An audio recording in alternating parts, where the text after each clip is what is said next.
au long de la saison. Grégory Avray, membre de la colonie française sur le circuit européen, nous éclaire sur l'actualité de la petite balle blanche. L'année 2019 s'annonce particulière pour notre consultant, qui jouera sur le Challenge Tour pour la première fois depuis 18 ans.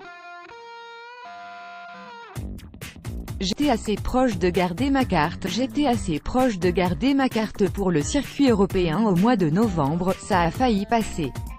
Mais c'est un mal pour un bien, je n'aurais pas eu une très bonne place.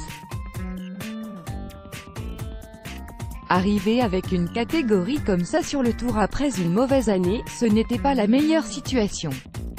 Ce n'est pas plus mal de retourner sur le Challenge Tour, j'espère bien jouer, reprendre confiance sur des parcours un peu plus scorables. Finir dans les 15 premiers du Challenge Tour, c'est probablement aussi dur que de garder la carte, voire plus dur. Je suis content d'avoir 4 mois off pour bosser plus en profondeur, physiquement. Je ne le prends pas comme un échec, plutôt comme une chance pour rebondir. Même si ça ne m'amuse pas. Après 18 ans sur le tour, évidemment que je préférerais être avec les copains qui vont tous commencer la saison à Abu Dhabi. Arrêter, c'est prématuré, jouer, c'est forcément ce que j'ai au fond de moi. Je ne m'étais pas vraiment posé le problème de l'après-golf tant que je n'avais pas à y penser, c'est un peu venu comme ça.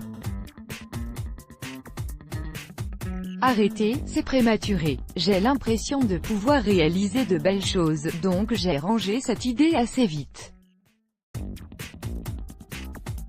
J'ai de plus en plus envie de rester chez moi, oui.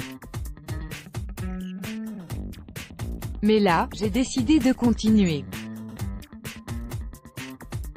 Je n'aurais pas eu envie s'il me fallait jouer péniblement 10 ou 12 tournois, avoir à batailler pour certaines invitations ou un top 10 pour pouvoir jouer des tournois après. Ça aurait été trop précaire. Si je ne sais pas où je serai la semaine suivante. J'ai envie de choses claires, savoir où je vais, très peu de soutien des instances européennes. J'espère que le golf français rebondira en 2019, avec plus de joueurs dans les 50 et 100 premiers mondiaux. On a besoin de concurrence, de voir que ça pousse. On va voir aussi comment le tour européen va évoluer, avec peut-être une belle émulation sur les sponsors, le dynamisme. On est très déçu que l'Open de France ait perdu une très bonne date en juillet, avec moins de prize money.